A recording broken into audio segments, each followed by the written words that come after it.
Hello friends, welcome to my channel. അങ്ങനെ Bigg Boss Saturday weekend episode അവസാനിച്ചിരിക്കുകയാണ്.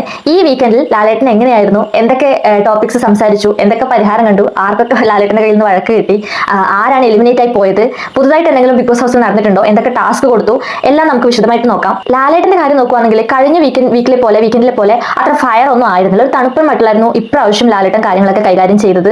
എന്തോ എനിക്ക് അങ്ങനെയാണ് ഫീൽ ചെയ്തത്. വളരെ തെറ്റ് ഒരുപാട് കാര്യങ്ങൾ ഈ വീക്ക് നടന്നിട്ടുണ്ടായിരുന്നു. പക്ഷേ അർഹിക്കുന്ന രീതിയിലൊരു ഇത് ലാലേട്ടൻ്റെ അടുത്ത് നിന്ന് കിട്ടിയിട്ടുണ്ടെന്ന് എനിക്ക് തോന്നുന്നില്ല.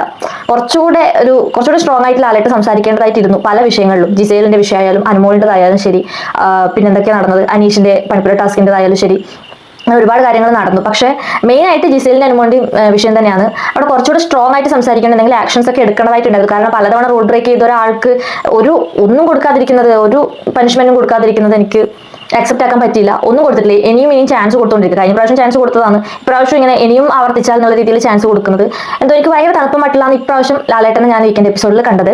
അപ്പോൾ നമുക്ക് ആദ്യം അവർ സംസാരിച്ച ടോപ്പിക് മിഡ് വീക്ക് എവിക്ഷന്റെ ടാസ്കിനെ പറ്റിയായിരുന്നു. അപ്പോൾ ആ ടാസ്കിൽ നമ്മുടെ അനീഷും ഷാരികയും പറഞ്ഞിട്ടുണ്ടായിരുന്നല്ലോ സാറ്റിസ്ഫൈഡ് അല്ല, അവർക്ക് കിട്ടിയ സഹായികളുള്ളവർ സാറ്റിസ്ഫൈഡ് അല്ല എന്ന്. അപ്പോൾ ആ വിഷയത്തെ കുറിച്ചിട്ടായിരുന്നു ഫസ്റ്റ് സംസാരിച്ചിരുന്നത്. അപ്പോൾ അനീഷ് വീണ്ടും പറഞ്ഞു, ഇങ്ങനെ കീ എടുക്കുന്ന ടാസ്കിൽ അപ്പാനി 2-3 പ്രാവശ്യം എടുക്കുന്നു, ശരിയാവുന്നില്ല, താഴെ വീഴുന്നു. അപ്പോൾ എനിക്ക് ആ ഒരു കാരണങ്ങൾക്ക് പിന്നെ അനുമോള് നീക്യാപ്പും കാര്യങ്ങളൊന്നും വെക്കാതെ മടിലേക്ക് ഇറങ്ങുന്നു. ഇതൊക്കെ വെച്ചിട്ടാണ് എനിക്ക് സാറ്റിസ്ഫൈഡ് അല്ലാത്ത രീതിയിൽ. അപ്പോൾ അപ്പാനി പറയുന്നു, ഞാൻ ഒരുപാട് ട്രൈ ചെയ്തു, ഞാൻ അനുമോട് അത്രയും പറഞ്ഞതായിരുന്നു 100% കൊടുക്കണം, ഞങ്ങൾ 100% കൊടുത്തിട്ട് കളിച്ചത്, എനിക്ക് സ്വാഭാവികമായിട്ടും കീ കിട്ടാതിരിക്കുമ്പോൾ ടെൻഷനും കാര്യങ്ങളായി. അങ്ങനെ അത് നമ്മൾ മുന്നേ സംസാരിച്ചത്. അവർ അനീഷിനെ വേണമെന്ന് വെച്ച് തോൽപ്പിക്കാനൊന്നും കളിച്ചതൊന്നും അല്ല, അവർ ആത്മാർത്ഥമായിട്ട് തന്നെയാണ് കളിച്ചത്. പക്ഷെ ജയിക്കാൻ പറ്റിയിട്ടില്ല, അത് അവരുടെ തെറ്റല്ല. പക്ഷെ അവർ ശ്രമിച്ചിട്ടുണ്ട്. പക്ഷേ അനീഷിന്റെ ഭാഗത്ത് നിന്ന് നോക്കുമ്പോൾ അനീഷിന് ജയിക്കണം ഇതിൽ. അപ്പോൾ നന്നായിട്ട് കളിക്കുന്ന ആൾക്കാരെ വേണമെന്ന് അനീഷിന് തോന്നി.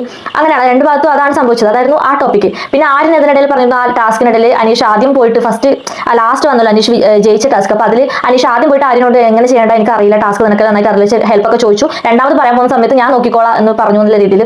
അങ്ങനെ മോശം തന്നെ ഹെൽപ്പ് ചോദിച്ചിട്ട് പിന്നെ അവരുടെ അടുത്ത് അങ്ങനെ പറഞ്ഞത് ശരിയായ കാര്യമൊന്നുമല്ല. അപ്പോൾ ഈ വക കാര്യങ്ങളൊക്കെ ആയിരുന്നു സംസാരിച്ചിട്ടുണ്ടായിരുന്നത്.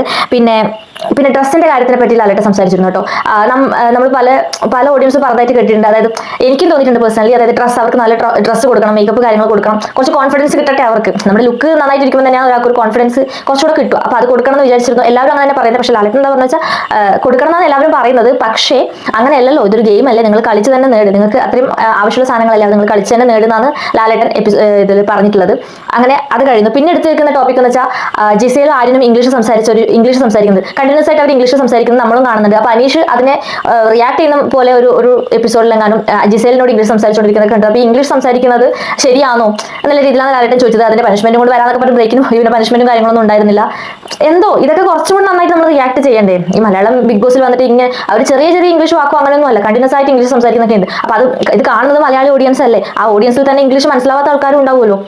അപ്പോൾ ഈ രീതിയിൽ സംസാരിച്ചാൽ എങ്ങനെ ശരിയാവും? അതൊരു കുറച്ചും കൂടെ സ്ട്രോങ് ആയിട്ട് ലാലേട്ടൻ അത് അവരോട് പറയേണ്ടിയിരുന്നു, പക്ഷെ പറഞ്ഞിട്ടില്ല. നെക്സ്റ്റ് ആണ് ലാലേട്ടൻ ജിസേലും അനുമോളും തമ്മിലുള്ള ഈ വീക്കിലെ ഏറ്റവും ക്രൂഷ്യൽ ആയിട്ടുള്ള അല്ലെങ്കിൽ ഏറ്റവും ഇമ്പോർട്ടന്റ് ആയിട്ടുള്ള ഒരു ഇഷ്യൂ ആയിരുന്നു ജിസേലും അനുമോളും തമ്മിലുള്ളത്. ജിസേൽ മേക്കപ്പ് പ്രൊഡക്ട്സ് യൂസ് ചെയ്യുന്നു പറഞ്ഞിട്ടുള്ള ഇഷ്യൂ ആയിരുന്നു അത്. പക്ഷേ അതിനും പനിഷ്മെന്റോ കാര്യങ്ങളോ ഒന്നും കൊടുത്തിട്ടില്ല. ആദ്യം തന്നെ ചോദിക്കുന്നത് എല്ലാം കൊടുത്തോ, ജിസേലിന്റെ കയ്യിൽ ഇനി എന്തെങ്കിലും ഉണ്ടോ കൊടുത്തോ എന്ന് ചോദിക്കുമ്പോൾ ജിസേൽ ഞാൻ എല്ലാം കൊടുത്തു എന്നാണ് പറഞ്ഞത്. അപ്പം അടുത്ത നെക്സ്റ്റ് ചോദിക്കുന്നു അനുമോൾ ഇങ്ങനെ CID ആയിട്ട് അന്വേഷിക്കുന്നുണ്ടോ, സാധനങ്ങൾ എടുക്കുന്നുണ്ടോ. അപ്പോൾ പിന്നെ തുടങ്ങി അങ്ങോട്ട് അനുമോളും ജിസേലും അങ്ങോട്ടും ഇതുവരെ നടന്ന പരാതിയും പരിഭവങ്ങളും പറയാൻ തുടങ്ങി. ജിസേൽ പറഞ്ഞു എന്റെ അതിൽ കയറി എടുക്കുന്നുണ്ട്, സാധനങ്ങൾ എടുക്കുന്നുണ്ട്. പക്ഷേ ലാലേട്ടൻ ആ CID ആയിട്ട് സാധനങ്ങൾ നോക്കിയതിന് അത്രക്കങ്ങ് മോശമായിട്ടൊന്നും അനുമോളെ പറഞ്ഞിട്ടില്ല. നല്ലതാണ്, കാര്യങ്ങൾ അന്വേഷിക്കണം എന്നുള്ള രീതിയിൽ തന്നെ പറഞ്ഞത്. പക്ഷേ അറ്റ് ദ സെയിം ടൈം വേറൊരാളിൽ കയറി സാധനങ്ങളും ഇതൊക്കെ തപ്പുന്നത് മോശം തന്നെയാണ്. അപ്പോൾ അങ്ങനത്തെ ആ ഇഷ്യൂസും കാര്യങ്ങളൊക്കെയാണ് പറയുന്നത്. അപ്പോൾ ജിസേൽ പറഞ്ഞു, ഞാൻ ഇങ്ങനെ മോയ്സ്ചറൈസർ കൊണ്ടുപോകുമ്പോൾ ഫേസ് വാഷ് അങ്ങനെ കൊണ്ടുപോകും, എനിക്ക് വൂണ്ട് ഉണ്ട്, അതുകൊണ്ടാണ് ഞാൻ അത് എടുത്തിട്ട് പോയത്. പക്ഷെ അതും അനുമോള് ഇതാക്കി എന്നുള്ള രീതിയിലൊക്കെ പറഞ്ഞു. അപ്പോൾ പിന്നെ അനുമോള് മറ്റേ അടിച്ച കേസൊക്കെ ഉണ്ടല്ലോ അത്, പിന്നെ അനുമോള് ഫുഡും കാര്യങ്ങളും അടിച്ചു മാറ്റി പോകുന്നു എന്നുള്ള ഇത് പറഞ്ഞിട്ടുണ്ടായിരുന്നു. പിന്നെ അങ്ങനെ അനുമോളെ കാര്യങ്ങളൊക്കെ ജിസേൽ ഇങ്ങനെ പറഞ്ഞിരിക്കുക. അതിനിടയിൽ അനുമോള് പറഞ്ഞു, പിന്നെ ഞാൻ ഒറ്റ തവണ മാത്രമേ ജിസേലിന്റെ ഇതിൽ നോക്കിയിട്ടുള്ളൂ, കബോർഡ് നോക്കിയിട്ടുള്ളൂ, വേറെ ഒരു തവണ ഞാൻ നോക്കിയിട്ടില്ല, ഞാൻ ഫുഡ് അടിച്ച് മാറ്റിയിട്ടില്ല. പിന്നെ എന്നെ ബാഡ് വേർഡ്സ് വിളിച്ചത് പറഞ്ഞിട്ടില്ല എന്നാണ് എനിക്ക് തോന്നുന്നത്.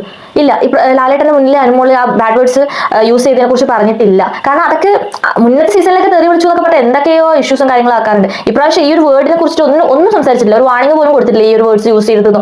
വേറെയും തെരുവിൽ അവിടെ നടന്നിട്ടുണ്ട്. നമ്മുടെ അക്ബർ ഒനിയലിനെ വിളിച്ചിട്ട് ഉണ്ടായിരുന്നു. ഒനിയൽ അവിടെ ഉണ്ടായിരുന്നില്ല, അറിയാലോ, അജ്ഞാതവാസ ടാസ്കിലാണല്ലോ. അപ്പോൾ അവരുണ്ടായിരുന്നില്ല.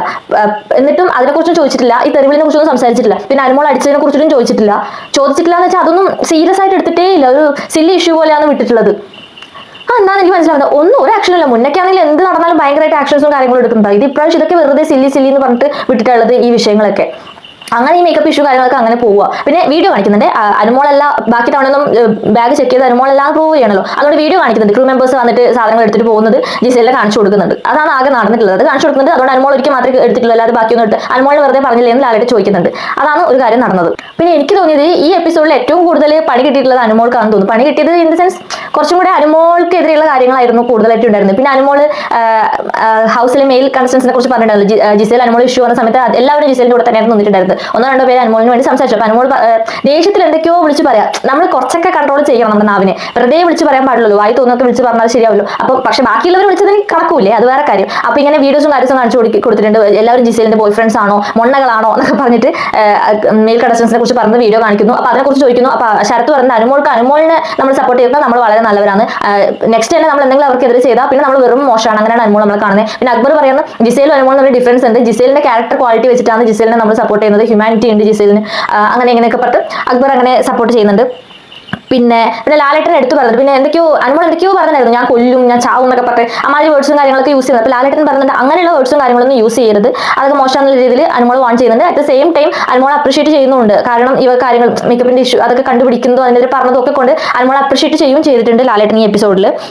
പിന്നെ സരികയും അതിനിടയിൽ ഒരു ഇത് ഉന്നയിച്ചിട്ടുണ്ടായിരുന്നു, അനുമോള് അനീഷിനെ സപ്പോർട്ട് ചെയ്തു, എന്റെ ടീമിൽ നിന്നിട്ട് അനീഷാണ് അനുമോള് സപ്പോർട്ട് ചെയ്തെന്ന രീതിയിൽ സരിക പറഞ്ഞിട്ടുണ്ടായിരുന്നു. അതിന് അനുമോളുടെ എക്സ്പ്ലനേഷൻ എന്താണെന്ന് വെച്ചാൽ അനുമോളും അപ്പാനിയുടെ കളിച്ചിട്ടാണ് അനീഷേട്ടന് വെറും 3 പോയിന്റ് മാത്രമായിട്ട് നിന്നത്, 3 6 എനിക്ക് ഓർമ്മയില്ല, 6 അങ്ങനെ തോന്നുന്നു. അപ്പം അങ്ങനെ നിന്നത്. അപ്പൊ അതുകൊണ്ടാണ് അനീഷേട്ടൻ കുറച്ചും കൂടി പോയിന്റ് കിട്ടണം എന്ന് വെച്ച് ഞാൻ സപ്പോർട്ട് ചെയ്തത്. പിന്നെ എന്റെ സൈഡിൽ അനീഷേട്ടൻ ഉണ്ടായിരുന്നു, അങ്ങനെ എന്തൊക്കെയോ പറഞ്ഞ റീസൺസും കാര്യങ്ങളൊക്കെ പറഞ്ഞാണ് അനുമോള് അതിന് എക്സ്പ്ലനേഷൻ കൊടുക്കുന്നത്. ജിസേ അപ്പോഴും അവിടെ കിടന്ന് പറഞ്ഞുകൊണ്ടിരിക്കുന്നുണ്ട്, ഞാൻ വൈപ്സ് മാത്രമേ യൂസ് ചെയ്തിട്ടുള്ളൂ, പിന്നെ എന്താ ഫേസ് വാഷ് ഞാൻ വൂണ്ട് ക്ലീൻ ചെയ്യാനെടുത്താണ്, ഞാൻ മേക്കപ്പ് യൂസ് ചെയ്തിട്ടില്ല, എല്ലാവരും യൂസ് ചെയ്യുന്നുണ്ട്, അങ്ങനെ എന്തൊക്കെയോ പറഞ്ഞത്. നമ്മൾ കാണുന്നില്ല എല്ലാവരും യൂസ് ചെയ്യുന്നൊന്നും. പക്ഷേ ഇനി അവിടെ നടക്കുന്നതാണോ അല്ലെങ്കിൽ നടക്കുന്നില്ലേ, കാരണം നടക്കുന്നില്ല എങ്കിൽ ബാക്കിയുള്ളവർ അത് ഓപ്പോസ് ചെയ്യണം, അത് ഓപ്പോസ് ചെയ്യുന്നൊന്നും കാണുന്നില്ല. കാരണം ജിസേൽ പറഞ്ഞു എല്ലാവരും യൂസ് ചെയ്യുന്നത്, ഞാൻ യൂസ് ചെയ്യുമ്പോൾ മാത്രം പ്രശ്നം എന്നുള്ള രീതിയിൽ ജിസേൽ പറയുന്നുണ്ട്. അങ്ങനെയൊക്കെയാണ് കാര്യങ്ങൾ. അപ്പോൾ അതിനിടയിൽ അനീഷ് ഒരു കാര്യം പറയുന്നുണ്ട്, എനിക്ക് ഈ വൂണ്ടിന്റെ കാര്യം മനഃപൂർവ്വം ചിന്തിച്ചിട്ട് കണ്ടുപിടിച്ചിട്ട് ഒരു മാർഗം പോലെ പറഞ്ഞതായിട്ട് തോന്നുന്നു, വൂണ്ട് ഉള്ളതാണോ, അതായത് ഒരു ഡൗട്ട് പോലെ. അത് ഇങ്ങനെ ഒരു അലിഗേഷനും കാര്യങ്ങളും വരുന്ന സമയത്ത് പിടിക്കപ്പെടുന്ന അറിഞ്ഞിട്ട് ജിസേൽ ഉണ്ടാക്കിയ ഒരു സാധനമാണോ വൂണ്ട് എന്നുള്ള രീതിയിൽ തോന്നുന്നുണ്ട്. പക്ഷെ ഇതിനൊന്നും ഒരു സൊല്യൂഷനോ കാര്യം ഒന്നും ലാലേട്ടൻ ആക്കിയിട്ടില്ല കേട്ടോ, ഒന്നുമില്ല. അതിനൊക്കെ അത് സത്യമാണോ സത്യമല്ലേ, ഈ മേക്കപ്പ് യൂസ് ചെയ്തതിന് എന്തെങ്കിലും ഒരു പനിഷ്മെന്റോ, അല്ലെങ്കിൽ അനുമോള് മീൻസ് അടിക്കുന്ന പോലെയൊക്കെ കാണിച്ചില്ലേ, അതിനെന്തെങ്കിലും ഒരു പനിഷ്മെന്റോ, അല്ലെങ്കിൽ അനുമോളെ ചീത്ത വാക്ക് വിളിച്ചതിന് എന്തെങ്കിലുമൊക്കെ പനിഷ്മെന്റ് കൊടുത്തില്ല, സ്ട്രോങ് ആയിട്ടൊരു എന്തെങ്കിലും ഒരു ഇത് ലാലേട്ടൻ പറഞ്ഞ് ഉണ്ടായിട്ടില്ല. അങ്ങനെയാണ് ഈ എപ്പിസോഡ് പോയിട്ടുള്ളത്. പിന്നെ നെക്സ്റ്റ് വരുന്നത് മറ്റേ പണിപ്പുര ടാസ്കിലേക്ക് എത്തുന്നു. പണിപ്പുര ടാസ്കിൽ നമ്മൾ കണ്ടതാണല്ലോ, അനീഷിന്റെ വാശി കാരണം ആ ടാസ്ക് കൊളായത് നമ്മൾ കണ്ടതാണ്. അതുകൊണ്ട് തന്നെ ഒരു വീഡിയോ ലാലേട്ടൻ അവിടെ പ്ലേ ചെയ്യുന്നുണ്ട്. അനീഷ് ആ ഒരു എപ്പിസോഡ്, അനീഷ് അവിടെ ഞാനാണ് ഒന്നാമത്, നമ്മൾ അതിനെക്കുറിച്ചൊക്കെ വീഡിയോ ചെയ്തതായിരുന്നു. കാരണം ഈ റിപ്പീറ്റ് അടിക്കുമ്പോൾ നല്ല ഗെയിമറായിട്ട് കാര്യമില്ല, അല്ലെങ്കിൽ നല്ല കണ്ടന്റ് കൊടുക്കുന്ന ഒരാളായിട്ട് കാര്യമില്ല. ചില മിസ്റ്റേക്സ് ഒക്കെ നമ്മൾ മനസ്സിലാക്കിയിട്ട് അതിനനുസരിച്ച് നിൽക്കണം. അപ്പോൾ ഈ റിപ്പീറ്റ് പറഞ്ഞിട്ട് ആ സാധനം കാണിച്ചു കൊടുക്കുന്നുണ്ട്, എപ്പിസോഡ് കാണിച്ചു കൊടുക്കുന്നുണ്ട്. അപ്പോൾ അനീഷ് പറയാ എനിക്ക് ഇത് കാണുമ്പോൾ എന്തോ പോലെ തോന്നുന്നുണ്ട്. അപ്പോൾ ലാലേട്ടൻ പറയാം അങ്ങനെ പലതും കാണിച്ചു തരേണ്ടായിട്ട് ഇരിക്കുന്നു. സത്യമാണ്, അനീഷിന്റെ ഈ ഒരു ബിഹേവ് അനീഷ് മാറ്റി വെച്ചാൽ അനീഷ് ഓക്കെയാണ്.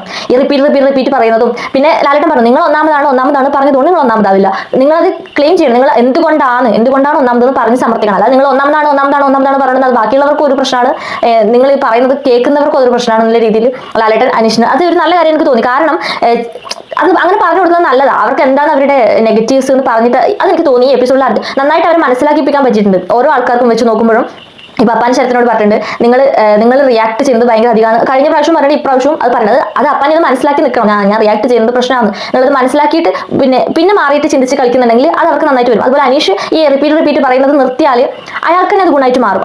ഓൾറെഡി നല്ലൊരു പ്ലെയർ ആണ്. അപ്പം ഈ ഉള്ള നെഗറ്റീവ്സ് മനസ്സിലാക്കി കളിക്കുകയാണെങ്കിൽ കുറച്ചും കൂടെ നന്നായിട്ട് മുന്നോട്ട് വരാൻ വേണ്ടിയിട്ട് പറ്റും. പിന്നെ അനീഷിനോട് വേറൊരു കാര്യം ലാലേട്ടൻ ചോദിക്കുന്നുണ്ട്, എന്ത് തരത്തിലുള്ള സ്ട്രാറ്റജിയാണ് നിങ്ങൾ റിപ്പീറ്റ് പറഞ്ഞുകൊണ്ടിരിക്കുന്നത്, അല്ലെങ്കിൽ ഈ ഒരു രീതിയിൽ പോകുന്നതിനെ കൊണ്ട് എന്ത് രീതിയിലുള്ള സ്ട്രാറ്റജിയാണ് നിങ്ങൾ എടുക്കുന്നത്? നിങ്ങളല്ലേ പറഞ്ഞ 5 വർഷം നിങ്ങൾ സർക്കാർ ജോലി പിന്നെ ലീവ് എടുത്തിട്ടാണ് ബിഗ് ബോസിന് പ്രിപ്പയർ. അപ്പോൾ നിങ്ങൾ എല്ലാ ബിഗ് ബോസ് എപ്പിസോഡും കണ്ടിട്ടുണ്ടാവും. അപ്പോൾ നിങ്ങൾ മുന്നത്തെ മത്സരത്തിൽ അറിയാം, ഇപ്പോൾ അഖിൽ മാരാർ, സാബു, ആര്യ, റിയാസ്, ഇങ്ങനെ എല്ലാവരും അറിയാം. അഖിൽ മാരാർ എന്തുകൊണ്ടാണ് വിന്നർ ആയതെന്ന് നിങ്ങൾക്കറിയാം. എടുത്തു പറഞ്ഞു കേട്ടോ പേരുകളൊക്കെ. മുന്നേ ഇങ്ങനെ കഴിഞ്ഞു പോയ മത്സരത്തിനെ കുറിച്ച് പറയാറില്ല എന്നാണ് എനിക്ക് തോന്നുന്നത്. ഇപ്രാവശ്യം ഇങ്ങനെ എല്ലാവരും എടുത്ത് പറഞ്ഞിട്ട് അദ്ദേഹം എങ്ങനെയായിരുന്നു ഹൗസിനുള്ളിൽ എങ്ങനെയായിരുന്നു ചെയ്തിരുന്നത്. അപ്പോൾ അതൊന്നും അനീഷിന് അധികം പറയാം. അനീഷിനെ അവരെ കുറിച്ച് എന്താണെന്ന് ചോദിക്കുമ്പോൾ വിന്നർ ആയിരുന്നു മാത്രമേ പറയുന്നത്. എന്ത് സ്ട്രാറ്റജി എന്നത് പ്രത്യേകിച്ച് സ്ട്രാറ്റജി ഒന്നും ഇല്ല എന്നുള്ള രീതിയിലാണ് പറയുന്നത്. അപ്പോൾ എന്താണ് ലാലേട്ടൻ അതിനെ കുറിച്ച് ഉദ്ദേശിച്ചതെന്ന് എനിക്കല്ല. മേ ബി അവരൊന്നും ഇങ്ങനെ മറ്റുള്ളവർ അധികം ഇങ്ങനെ വെറുപ്പിച്ചിട്ടല്ല ആ ഹൗസിൽ നിന്നിട്ടുള്ളത്. ചിലപ്പോൾ അതായിരിക്കാം മീൻ ചെയ്തിട്ടുണ്ടാവുക. അനീഷ് ചെയ്യുന്നത് ഭയങ്കരമായിട്ട് എല്ലാവരും വെറുപ്പിച്ചിട്ട് നിൽക്കാൻ വേണ്ടി ശ്രമിക്കുന്നുണ്ടല്ലോ. അപ്പോൾ അതിനെക്കുറിച്ചാണോ പറഞ്ഞൊന്നല്ല, അങ്ങനെ ഇവരെ കുറിച്ചൊക്കെ ഇങ്ങനെ പറഞ്ഞിട്ട് മെൻഷൻ ചെയ്തിട്ടുണ്ടായിരുന്നു. ഇവരൊക്കെ എന്ത് സ്ട്രാറ്റജി എടുത്തതെന്ന് അറിയോ? ഞാൻ ചോദിക്കുന്നത് നിങ്ങൾ ഏത് തരത്തിലുള്ള സ്ട്രാറ്റജിയാണ് കൊണ്ടുവരുന്നതെന്ന് അറിയാൻ വേണ്ടിയിട്ടാണ്. ഇങ്ങനെ വല്ല സ്ട്രാറ്റജി ഉണ്ടോ എന്നുള്ള രീതിയിലൊക്കെ അന്വേഷിച്ച് ചോദിക്കുന്നുണ്ട്. ഓക്കെ, നമുക്ക് ആ പണിപ്പുര ടാസ്കിലേക്ക് വരാം. ലാലേട്ടൻ പറയുന്നുണ്ട് നിങ്ങളത് തിങ്ക് ചെയ്ത് കളിക്കണമായിരുന്നു. ഒരാളിപ്പോൾ അങ്ങനെ മാറി നിൽക്കുമ്പോഴും നിങ്ങൾ നിങ്ങളുടെ അവസരമാണ് നഷ്ടപ്പെടുത്തിയത്. അപ്പോൾ ഷാനവാസ് എഴുന്നേറ്റ് പറഞ്ഞിട്ട് അക്ബറിന്റെ സെൽഫിഷ്നെസ്സും കൂടിയാണ് പണിപ്പുര ടാസ്ക് നമ്മുടെ കയ്യിൽ നിന്ന് പോകാൻ കാരണം എന്നുള്ള രീതിയിൽ ഷാനവാസ് പറയുന്നു. അപ്പോൾ അക്ബർ പറഞ്ഞിട്ട് ഞാൻ സെൽഫിഷ് ആണെങ്കിൽ എനിക്ക് കഴിഞ്ഞ പണിപ്പുര ടാസ്കിൽ പോയിട്ട് നിങ്ങൾ പറഞ്ഞതനുസരിച്ച് ഫുഡും കാര്യങ്ങളും എടുത്തിട്ട് വരേണ്ട ആവശ്യം ഉണ്ടായിരുന്നില്ല എന്നുള്ള രീതിയിൽ അക്ബർ മറുപടി പറയുന്നുണ്ട്. പിന്നെ എല്ലാവരും പറഞ്ഞതെന്ന് വെച്ചാൽ എല്ലാവരും കരുതിയത് ഇങ്ങനെ ഒരാൾക്ക് ഫസ്റ്റ് പൊസിഷൻ കൊടുത്താൽ അത് ചിലപ്പോൾ ഇവർക്ക് തന്നെ തിരിച്ചു വരും. അതായത് ഫസ്റ്റ് പൊസിഷൻ കിട്ടിയവർക്ക് എന്തെങ്കിലും പ്രിവിലേജ് കിട്ടിയാലോ എന്ന്. മുന്നേ അങ്ങനെ ആയിരുന്നല്ലോ ക്യാപ്റ്റൻ ആയിരുന്നത് അനീഷ്. മോശമായിട്ടുള്ള ആളെ പറഞ്ഞിട്ടാണല്ലോ അങ്ങനെ ബിഗ് ബോസ് 7 പണി കൊടുത്തിട്ട് അയാളെ തന്നെ പിടിച്ച് ക്യാപ്റ്റൻ ആക്കി. അപ്പോൾ അതുപോലെ ഒരു പ്രിവിലേജ് ഇനി അനീഷിന് കിട്ടണ്ടെന്ന് വെച്ചിട്ടാണ് ഞങ്ങൾ അതിനെ സമ്മതിക്കാതിരുന്നത് എന്നുള്ള രീതിയിൽ അക്ബർ എന്ന് പറഞ്ഞത്. പിന്നെ ജിസേൽ പറഞ്ഞു ആ കാർഡ് ഉണ്ടല്ലോ 1, 2 അങ്ങനെ എഴുതി. ആ കാർഡിൽ ബാറ്ററിയുടെ പാടുണ്ടായിരുന്നു. അപ്പോൾ അതിൽ ഈ ഒന്നാമത്തെ പൊസിഷൻ മാത്രമേ ഗ്രീൻ കളർ ഫുൾ ആയിട്ടുണ്ടായിരുന്നു. ബാക്കി അങ്ങനെ കുറഞ്ഞു വരുന്നത്. അപ്പോൾ ആ ബാറ്ററിയൊക്കെ എന്തെങ്കിലും സിംബോളിക് ആണോ എന്തെങ്കിലും സിമ്പിൾ ആണോ, അപ്പോൾ അതിൽ എന്തെങ്കിലും അഡ്വാൻറ്റേജ് കിട്ടുമോ? അങ്ങനെ ഒരു അഡ്വാൻറ്റേജ് കിട്ടണ്ട എന്ന് കരുതിയിട്ടാണ് നമുക്ക് വീണ്ടും പണി കിട്ടണ്ട, വീണ്ടും ചതി പറ്റണ്ട എന്നുള്ള രീതിയിലാണ് നമ്മൾ അത് സമ്മതിക്കാതിരുന്നത്, അനീഷിന് ഫസ്റ്റ് പ്രൈസ് കൊടുക്കാതിരുന്നത് എന്ന് ജിസേലൊക്കെ പറയുന്നുണ്ട്.